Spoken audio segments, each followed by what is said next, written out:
Olá e bem-vindos! Hoje vamos ver a letra E, a vogal E em português europeu. So, welcome to Conversa Club. Today we're going to look at the letter E and the vowel E, I should say, and how it performs when it is faced with various different symbols and positionings in words. So, uma vogal complex. It's probably the most complex vowel. Its unstressed E is almost entirely disappears when we're speaking naturally in European Portuguese. And it's also one of the biggest differentiators between European Portuguese and Brazilian Portuguese. So let's start off with our stressed open E sound. And this is the one that you're largely going to see with just the letter E and the accent over it from bottom left to top right, the open accent here. So what I want to focus on here is primarily the first gold letter that you see here. That is a word. That is an important word in Portuguese. It's the third person singular of the verb ser, the verb to be, our permanence to be, our descriptive to be. And you're largely going to use that anytime that you'd say it is, she is, he is. Think about how often you use that. That's how often you're going to use it in Portuguese as well.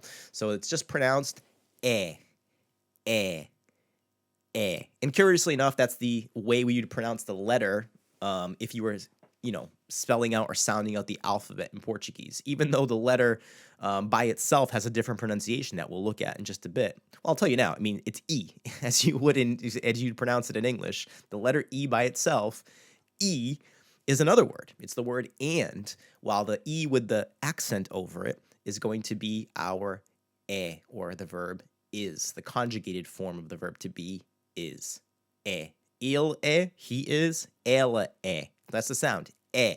Now, if we take that sound and just add some letters in front of it, you're going to get the word, for example, with a P in front of it, pé, o pé is the word for foot. Okay, now this next one, you've definitely heard it. It's one of the most important words in Portuguese, I think. You definitely get a lot of this when you first start learning Portuguese. Seems like all we do is drink coffee, and we do drink a lot of coffee, but I think it's a bit exaggerated. But nonetheless, café, right? O café, café. And in all of these, we have a multi-syllable word in café, two letters, two syllables, I should say. It's the second syllable that's the accentuated one. Why? Because it has the accent on it. And that's, remember, accents tell us two things. They tell us how to pronounce the letter and where in the word to pronounce that accentuated, stressed syllable. Okay, so pe, single syllable, not much to think about there. Café has two syllables. Café. Fe. And then we just have the word fe, which is the word for faith. Again, single syllable. You're just going to pronounce it the same way you did as pe, but throw the f sound in front of it. Fe. Okay? Fe.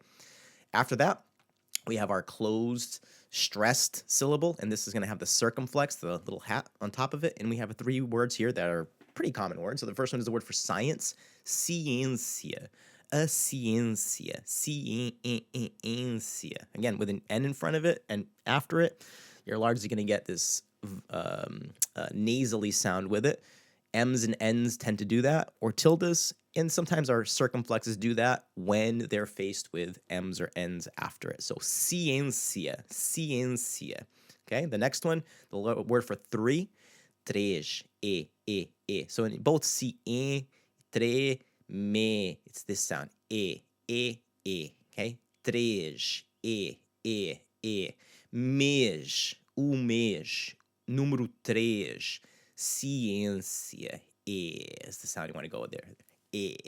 And then we're going to go to our swallowed unstressed. This is the one that we're largely going to see at the end of words, and this is the one that's a differentiator between Brazilian Portuguese and European Portuguese. This sound here, for us as European Portuguese native speakers, it comes inward. So the word is tarde, tarde, tarde, It's there, but it's almost imperceptible in the scope of a sentence. So if I say, this afternoon I'm going, esta tarde eu vou, esta tarde eu vou, esta tarde eu vou, esta tarde eu vou. You notice what happens there when I say, this afternoon, esta tarde, then I say, I go, I'm going.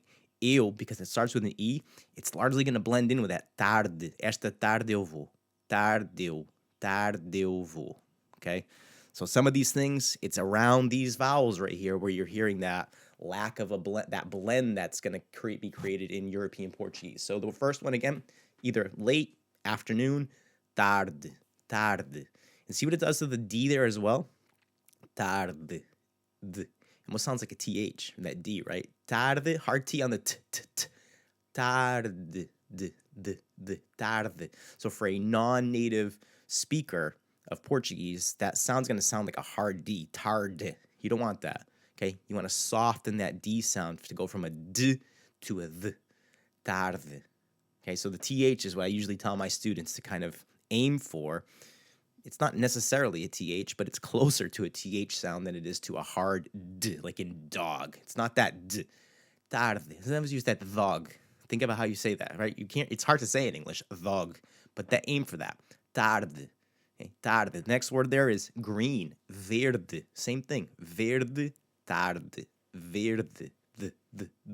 So the E is the focus there on the sound, but see what it does. And this is why it's important to think not just about vowels, but how they combine and blend. I don't know if that's a word, but I just made it up there. Blend. Verde, tarde. That's what we want to think about. That these are swallowed sounds. Now, I'm going to go off on a limb here. I really don't like to do this because it's not my version of the language, but I want you to hear how it comes across in Brazilian Portuguese. Okay, so this D is not going to have that th sound. It's going to be a j, tarde, tarde. And again, Brazil's a big country. There's lots of different Brazilian Portugueses in that country. This is the one that we tend to hear as European Portuguese speakers in media and stuff, but nonetheless, it's going to sound something more along that line. Tarde. It's more of a j sound rather than the th. Verde, verde, verde. Okay. Not a Brazilian Portuguese channel. It's a European Portuguese channel. So back to tarde, verde. Okay, so the not e. Okay, vamos continuar. So now we have our nasal e, and you see this in any instance in which you have an M after. You don't typically see E's in words with the tilde over it. This is just for demonstrative purposes here to indicate that this is the nasal sound, but it's going to come anytime you have an M or an N, much more with an M. So a couple of words here, words that you're probably familiar with when you ask somebody, how are you doing? Está tudo bem? Ai, or just that word by itself. The ai in on or at preposition is a very common preposition, a very common word that you're going to come across. So important, keep that in mind. So bem, then we have our também, and it has the accentuated symbol over the ein because that's the syllable that we want to accentuate, because the rule would be the so it'd be também, but it's not what we want. We want também. Okay, também also, bem again as well. Doing good, doing well, more of well, preposition, adverb. Também, also, também, ai, and then the verb to come, vem, you, come here, vem, okay, vem, as a command, you come here, você, vem, tu, vem, desculpa. Ele vem, ela vem, he comes, she comes, você vem, you, formal, come. And then we have our word initial unstressed E's. It's one of these things that when you hear the word elefante, either you don't hear it or you hear it entirely. Elefante, right? Elefant. So words that have E's at the beginning, either you're going to hear people highly emphasize them or they're going to be barely perceptible, if that makes any sense whatsoever. So elefante, if I'm going to pronounce that nice and clean, elefante, and it just has that E sound. Now the unstressed E in cabelo, cabelo. Now it's the letter, the syllable that's going to be accentuated. It's second to last, so it doesn't have any accentuation on it, but it's that sound, cabelo. Okay.